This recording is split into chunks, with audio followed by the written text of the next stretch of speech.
Just want to provide a quick update on how my little garden here is doing and some of the microgreens that I've been showing you guys as I've been growing them, just to keep you updated with my progress. But this garden is unbelievable this year. I mean, it's a really small garden, but I think you'll be impressed with how a lot of it's doing. So let's get started. Now, to start with, these are my potatoes, and they are just massive. I just watered everything, so everything looks a little funny.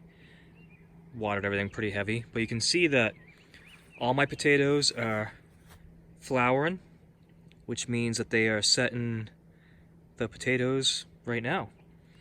And one thing that's pretty cool that I didn't know, some of you might have known this, but I've got two different kinds of potatoes grown in here. I've got there's actually kind of two rows that I just allowed be one huge row, but these white flowers are actually from Yukon Gold potatoes.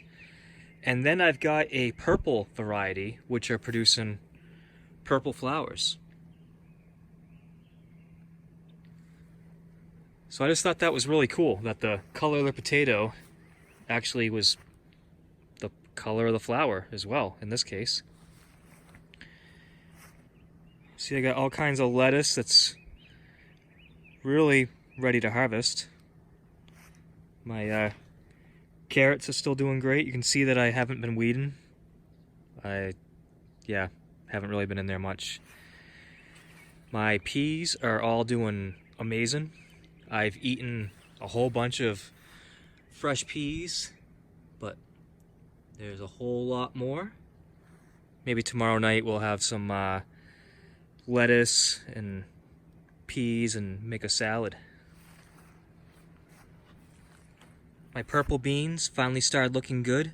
They were off to kind of a raggedy start, but they've got blossoms all over them. They're starting to come into it. My little herb patch has exploded.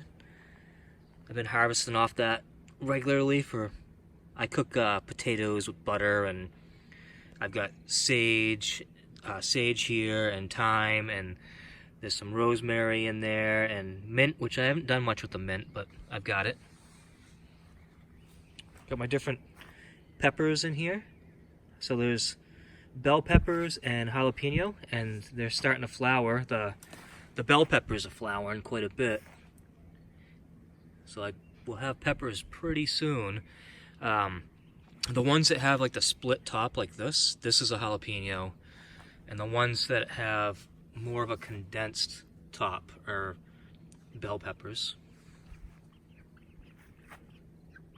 Stay out of my garden. Then I've got my little patch of corn in the middle. It's nothing big, but there's a whole bunch of corn in that one little spot. Hopefully it encourages enough cross-pollination between them to produce some corn, but they say knee-high by the 4th of July, and the 4th of July is in 2 days, and those are almost close to waist-high.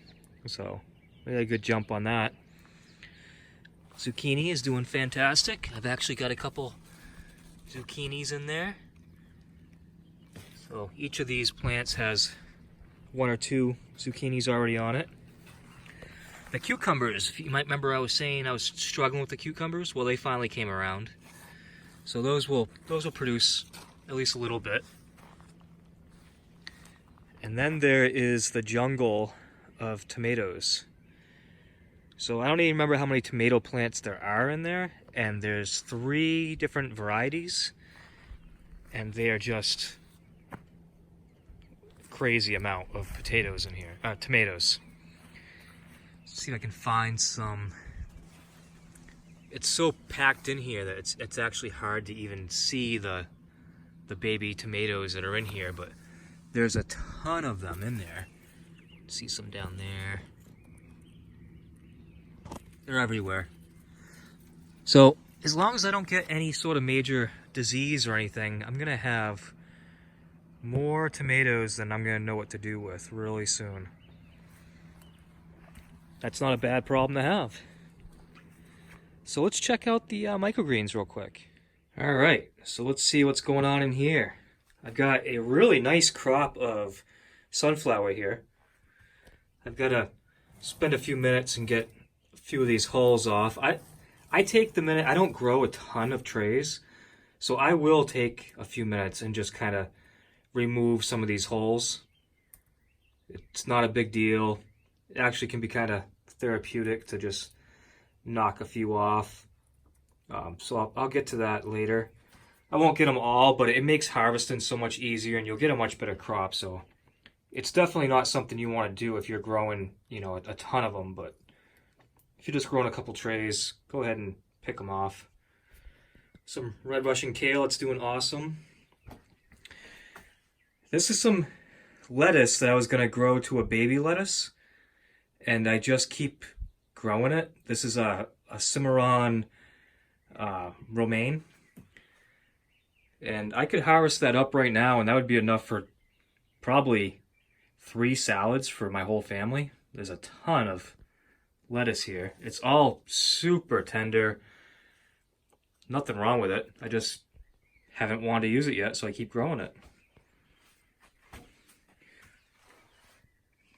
This is it's a red basil, but it really kind of grows purple, but it's doing really well. This is actually growing on that Kellogg's soil. I haven't used it all up yet. Some really nice amaranth. It's growing on the Rockwool. Like I've said before, I love the Rockwool for amaranth. And if you look at these, you can see how they have their true leaves? I love it when amaranth gets true leaves. The bigger amaranth grows, really, kind of the better for me, within reason. And you can see it's growing way faster on the Rockwool as well than it is on this Kellogg's. This is like a few weeks old, and it's not doing much.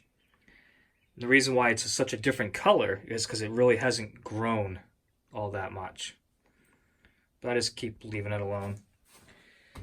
Here's some mammoth red rock cabbage, which I've waited kind of too long. I can still harvest it. It's still good, but it needs to be harvested. This is on the Rockwool as well.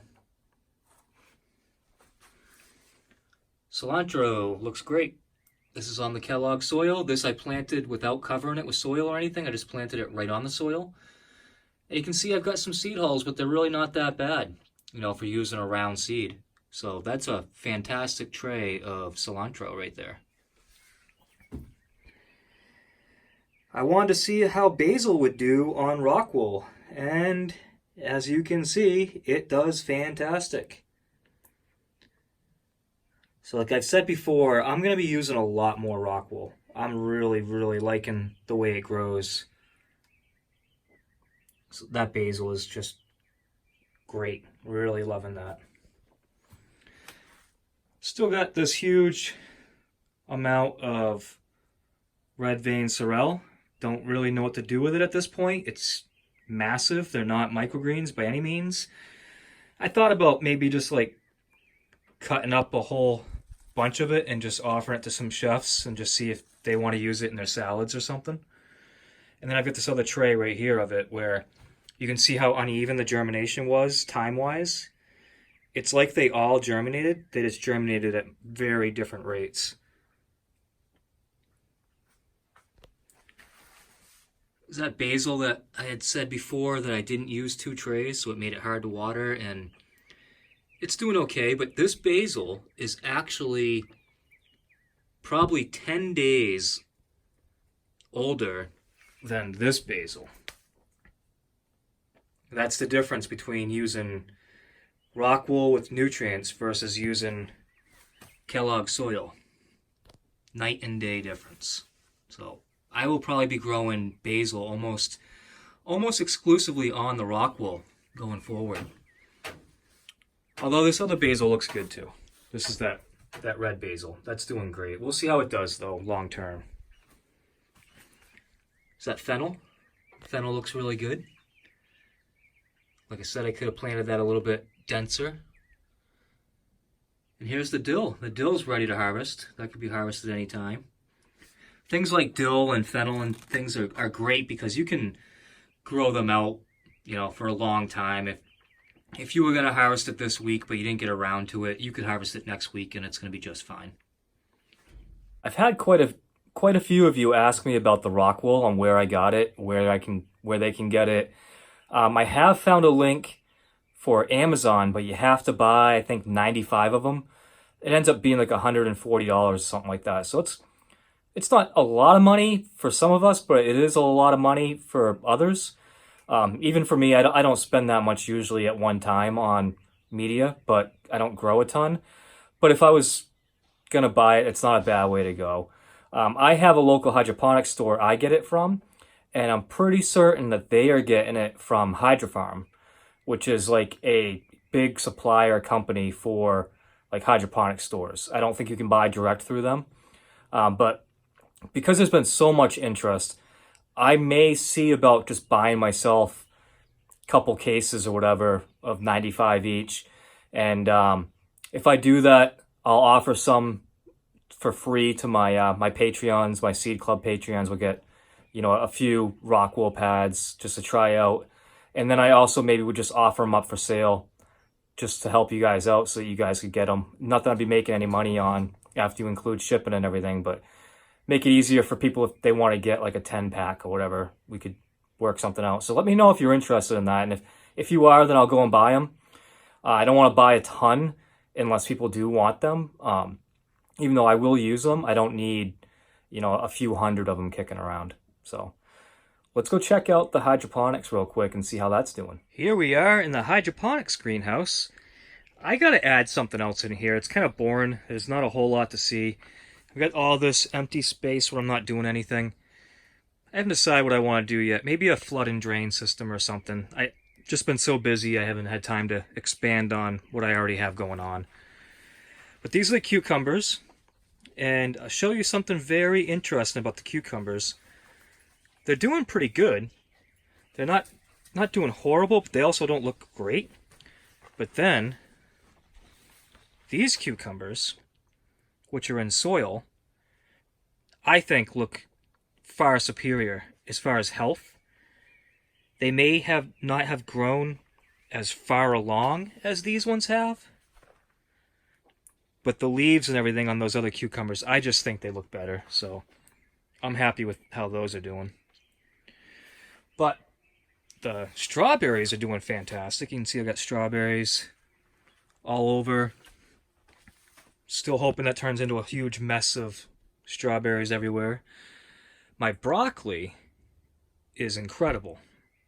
Like, those are huge broccoli plants. It's hard for you to get a gauge of how big they are, but you look at the size of that 5-gallon bucket, and look how big those broccolis are. And you compare those with the soil broccolis, there's just no comparison at all. The hydroponics are just, they're twice the size. They're doing incredible. So these will start forming heads pretty soon. I should get some really good size heads of broccoli off these. Then I've got these Cherokee purple tomatoes. I had mentioned before that it's interesting that these grew really like leggy as compared to the compact one in the soil. But I'm going to have to wait until they set fruit to see which one's really doing better, because I actually like the soil plant better. It's more compact. It just seems like it's growing, I don't know if it's healthier, but this has clusters like of flowers all over it. These do too, but they're more spread out. And I really need to do something to hold them up, because they are kind of knocking themselves down. That's one of the problems with having leggy tomato plants, but yeah, they're looking great. That's going to do it for this video. If you enjoy these updates and you enjoy just seeing how things are going throughout the summer, just let me know and I will make sure I keep making them. If you're not already a subscriber, please like, subscribe, share the video, and yeah, keep watching them. Thanks.